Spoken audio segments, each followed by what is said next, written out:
Hi everybody, and welcome back to my channel. I'm Lou, and I like to research random topics that interest me and turn that into video essays. If you like it, please subscribe, and if you don't like it, please do not tell me because I will cry. Okay, so this is part 2 of my series on the culture of abstinence in the Bible Belt, and we will be focusing on the details of the abstinence-only program in the Bible Belt, so its methods, its ethics, and the spread of misinformation that it entails. For those joining me on this second part, I strongly advise you start with part 1 because I talked about a lot of different stuff in there. Watch it first and then come back to this video. All right, so without further ado, let's start explaining what the abstinence-only program is. The abstinence-only program is part of what was then known as the Adolescent Family Life Act that began in 1981 as a way to encourage chastity and self-discipline. So that was under the Reagan administration, and it's been funded by the government ever since. All that despite mediocre results from the beginning. So although it was proven to be very ineffective, the heydays of the program occurred between 1996 and 2006. During the W. Bush administration, the funding grew incredibly. And it was in 1996 that the program was renamed Abstinence Only Until Marriage Program. It was calculated that between 1996 and 2010, over $1.5 billion taxpayer dollars went towards that program. And the spending actually continues today. Although President Obama stopped all funding during his mandate, Trump is a fervent supporter of the act. Who is surprised? He has increased the total sum invested by $500,000. So let's talk modalities. So the modalities of the act were defined in 1996 when it got its current name. Here is the 8-point federal statutory definition of abstinence education. So let's take a look at this. A, the abstinence-only program has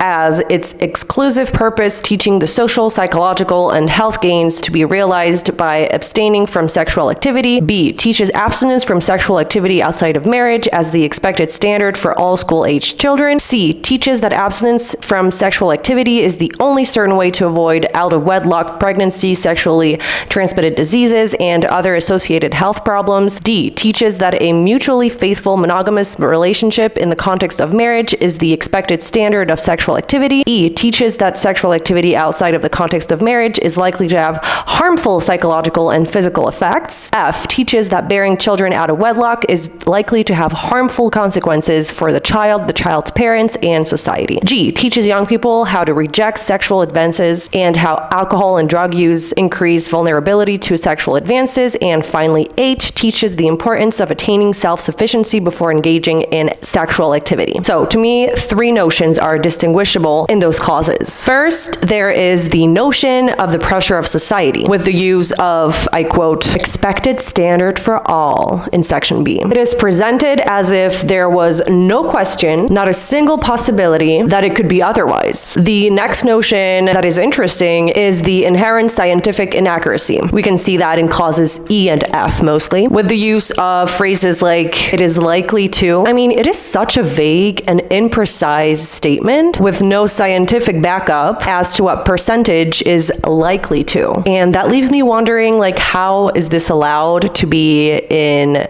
a literal act definition? And the last notion implied is the notion of fear that I've talked about in my first part, mainly because the choice of words and what words they chose to associate with sexual intercourse. So we have like this kind of collocation with drugs, alcohol, harmful, vulnerability. So these, I mean, they kind of fit in the scope of sexuality. Like at some point in your life that could be possible, but they are presented as they are, and I feel like this should be explained more in depth in order not to induce fear. So overall, these clauses show a complete absence of scientific data and a complete lack of objectivity as to teenagers' sexual education. It seems like this program is more motivated by the Christian doctrine than actually educating teenagers on safe sex. So during my interview with Rhett, a friend that grew up in the South, I asked him whether he felt like he was given accurate information during those sex ed classes. And he said, I thought the statistics and facts about STDs were real,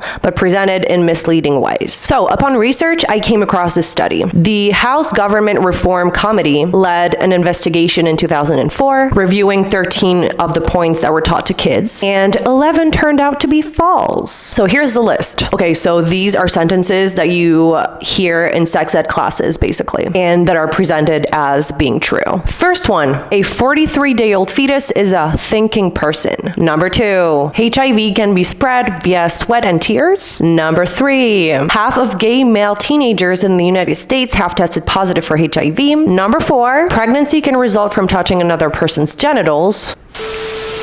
Number 5, condoms fail to prevent HIV transmission as often as 31% of the time in heterosexual intercourse. Number 6, women who have an abortion are more prone to suicide, which I don't disagree, but not for the reason that they think. And number 7, as many as 10% of women who have had an abortion become sterile. So those statements are literally health hazards, in my opinion. Like, isn't it unbelievable that teenagers are literally denied the right to basic knowledge on health and sex education? They are being manipulated into believing these facts, and they do believe them as accurate, as they cannot have the insight on these information. Like, a teenager is not going to go out and look into those things because everything he's being told in class is presented as self-evident and true. Hearing these sentences throughout your teenage years will have a negative effect on sexual health. This program is aiming at dulling the wits of schoolgirls and boys so that they will not rebel and keep traditions alive. And then what happens when they become parents? They pass on this misinformation as true. In my opinion, these programs threaten the fundamental human right to information. So Marie, my friend who grew up in New Orleans, told me that she thinks the government through this program is teaching those precepts to Southern kids to maintain a conservative vote in the Bible Belt. She says, and I quote, "Because the more misinformation they spread, the better. The more people are misinformed, the more they will be scared and intolerant. It also breeds a fear of change. The South doesn't like big changes. I think that's why my parents never thought I was being brainwashed in abstinence classes." Okay, so I don't want to say obviously, because no, it's not obvious to people that are scientifically educated, but the goal of the abstinence program is to lower the rate of STDs in teenagers, supposedly, so anything is permitted to turn teenagers away from sex. Even the most outrageous, inaccurate statements. The pastor, Ed Ainsworth, that I mentioned in my part 1, so he's teaching about abstinence, basically. He is a fervent believer that condoms do not work and that they are a conspiracy from the government. Ooh. This argument of conspiracy is put forth in his discourse to increase the teenagers' paranoia on contraception issues. He states that condoms are porous and that they do not protect you from STDs or pregnancies, and the students just believe him, because why would they not?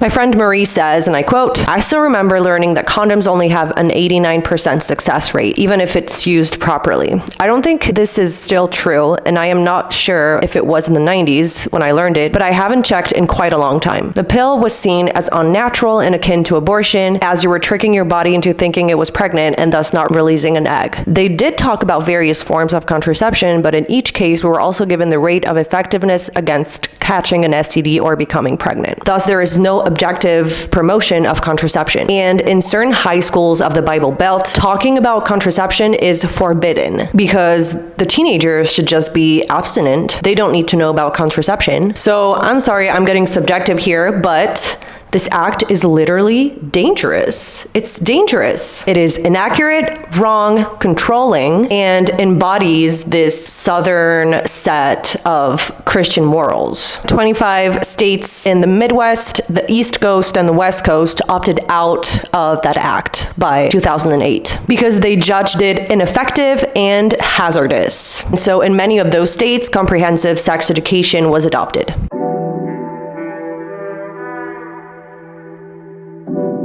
So all of that, in my opinion, poses a question of ethics. Even in pop culture, there are pieces of media that don't hesitate to make fun of the abstinence-only program. We encounter those parodies in mostly teen movies from the early 2000s, with scenes pointing out the absurdity of this agenda. You know it's bad when even Hollywood takes a political stand. For example, in Lady Bird, a movie from 2017, but set in 2002, we are shown a scene that takes place on prom night in which two students are slow dancing, but their bodies are too close to the taste of the chaperone. The chaperone goes up to the couple and separates them a little bit and says, 6 inches for the Holy Spirit. So yeah, this is a little bit of humor that is hiding a real problem in American high schools. But the most convincing example is in Mean Girls, 2004, iconic movie, which emphasizes that sex ed teachers are breeding a real fear within teenagers. We see a gym teacher dispensing an abstinence sex ed class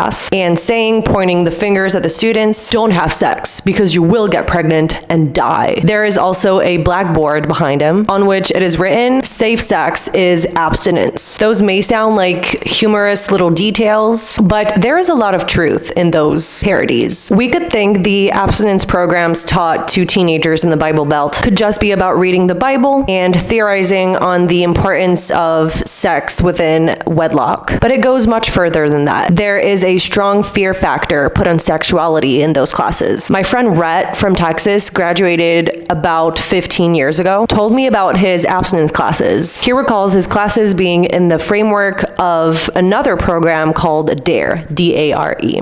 DARE stands for Drug Abuse Resistance Education, which was founded in 1983 and was applied in the Bible Belt. Sex was labeled a dangerous behavior, comparable to drug use. Rhett says, looking back, I cannot believe they included sex education and drug prevention in the same course. I remember the teachers showing us shocking pictures of a person overdosing on cocaine, and the next minute they would show us a picture of a pregnant teenage girl dressed in rags sitting on the pavement like a homeless person. What I understood in my 15-year-old brain was that both drugs and sex led to death. They intended to scare us. Now an adult, Rhett realizes how dangerous this kind of education is. He adds that in those classes, the Bible was never cited or quoted. He says, the teacher would just say stuff like, God is watching you. If you do drugs and have sex, you will go straight to hell. And that is traumatizing, especially when you live in Texas and you're part of a Christian community. The last thing you would want is to end up in hell. My friend Marie had the same remarks. We were shown the worst case presentations of the diseases.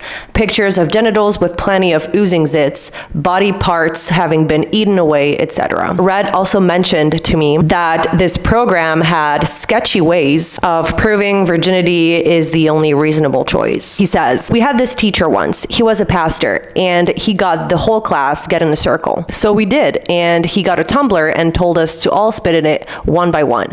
Once the tumbler collected everyone's spit, he rose it up and asked us if we would drink out of it. Obviously, the general answer was no. He then proceeded to explain to us that's what a non-virgin's body is like. You wouldn't want to have sex with the 30 other people this person has had sex with, would you? And that's how I was taught about virginity. He remembers feeling so disgusted after that session, rightfully so, and remembers it kind of working back then. That's how pastors and sex ed teachers in the South get their points across. Marie's example of a similar kind of session to prove virginity, whatever, goes like this. It was called the ABC gum, and that stands for already been chewed. Circling back to Pastor Ed Ainsworth, his methods are quite similar. They always seem to find a different variation to prove that weird point. So he would show his audience 2 toothbrushes, a used toothbrush and a new toothbrush in its packaging. He would first show the used toothbrush and ask the high schoolers if they would use it. As expected, the high schoolers all shout no. Then he would pull out the brand new toothbrush and ask the same question. And obviously, the high schoolers would say, yes, we would use that toothbrush. Another friend of mine that I interviewed, Robert, recalls having been sent to this weird field trip on Halloween within the scope of his abstinence class. Do y'all see where this is going? It was a Christian terror house called Scaremare in Virginia. He says, I specifically remember a part where there was the statue of a dying girl because she got an abortion. It was definitely religious propaganda. Marie also had an example of scary anti-abortion propaganda. We had to watch a movie titled The Miracle of Life, in which you can see an actual labor. It was the most shocking thing to us high schoolers, and I think it did put me off of starting my sexual life for at least a little while. Anti-abortion talks were a regular thing, and we were also shown tapes of what happens in abortion clinics. I still remember a shot of a floor covered in plastic buckets, and sticking out of each bucket were the feet of an aborted fetus. Very powerful propaganda, properly scary, and the message of guilt behind it probably led to more than one girl deciding to keep her baby or give it up for adoption. She also told me about those phrases they would say over and over and over again in those classes. Abstinence makes the heart go strong, or true love waits. Marie also told me that in her school chart, if a girl were to be pregnant and showing, they would be immediately expelled from the school and thus be denied basic education if it so happens that you have sex and get pregnant. In the documentary Texas Teenage Virgins, where we see Pastor Ed Ainsworth, he is absolutely certain that he passes on accurate knowledge. Another one of his very well-known quotes also is a great example of teaching fear and guilt. What you're doing with your boyfriend or girlfriend, would you be doing it in front of your father if he was watching? Huh? No, and that's normal. And we're not even going to mention how heteronormative those classes are. There is a tangible feeling of intolerance towards LGBTQIA+ students. My friend Andrew told me that those classes prevented him from coming out earlier. I had to wait until I was 18 and out of high school for me to come out because it felt abnormal and I was scared of consequences. If I admitted to being gay in high school, I was gonna be bullied or even expelled. I will expand on this whole sexuality matter in the third part though. In the Bible Belt, abstinence education is definitely aimed at the majority with no regards to anyone with a different life story. An article by Ashik Sadiq on the Medical Daily website illustrates my point. Elizabeth Smart was born into a Mormon family and was unfortunately abducted and raped when she was 14. She says that the abstinence-only program made her feel absolutely worthless when she came back to her parents and went back to her normal life because of the strong views on virginity. She says, and I quote, "The teacher compared having sex to being chewed. Someone who repeatedly engages in sexual activity outside of marriage becomes an old piece of gum, unwanted by anyone for lack of freshness." That's terrible. Nobody should ever say that. But for me, I thought, oh my gosh, I am that chewed up piece of gum.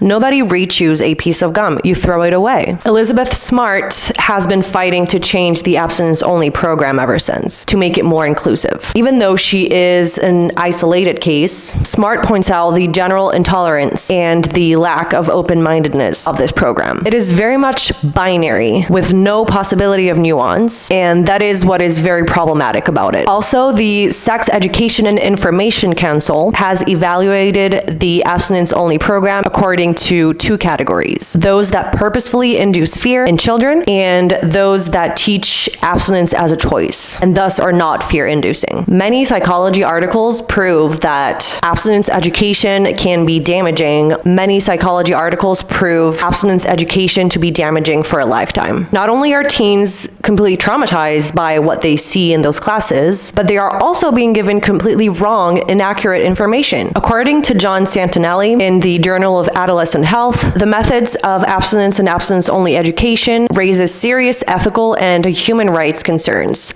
Access to complete and accurate HIV and sexual health information has been recognized as a basic human right and essential to realizing the human right to the highest attainable standard of health. In order to be fair, the schools should have to present every option to their students and not force one of them through fear. To Joseph Balig, abstinence-only programs are a violation of ethics. He says, from an ethical perspective, the current state of knowledge obligates health professionals to criticize the promotion of ineffective abstinence-only programs and debate the morality of such ineffective and misleading programs that ignore truth and allow harm to exist. So, to conclude on that subpart, it is apparent that the consequences of the abstinence-only program are various on a physical, mental, societal level, and manifests itself in much more concrete issues. And that leads me to part 3, called The Cluelessness of Teenagers and the Stubbornness of the Government.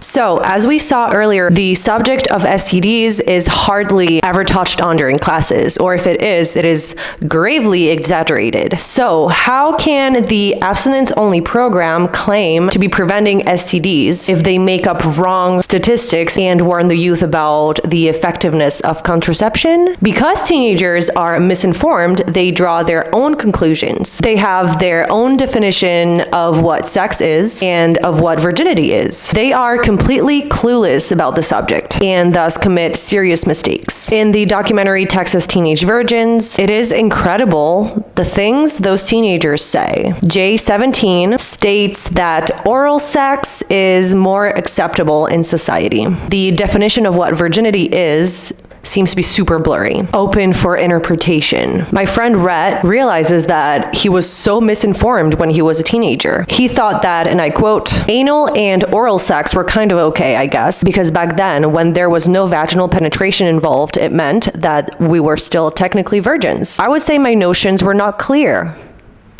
He goes on to say, and I guess that's why STDs and STIs were so high at that point, as it was not intercourse to us, and because, of course, we were never told about contraception properly, no one thought that you could get an STD with oral or anal sex. We didn't even think of it as sex. Andrew, my other friend, as a high schooler, was aware that penetration is the end of virginity, his words, but that foreplay does not count. He half-jokingly added that there was a saying back then that most girls used. Save the front door for Jesus. So, Bible Belt teenagers are lost when it comes to sex and sexuality. There are worryingly high rates of teen pregnancies in those states. My friend Marie was working in a pregnant ladies facility in 2010 in New Orleans, and she agreed to talk about it extensively with me. She confirms that she has never seen as many pregnant teenagers in every other place she's worked at. I worked as a social worker for Early Head Start with pregnant and parenting teens from 2010 to 2011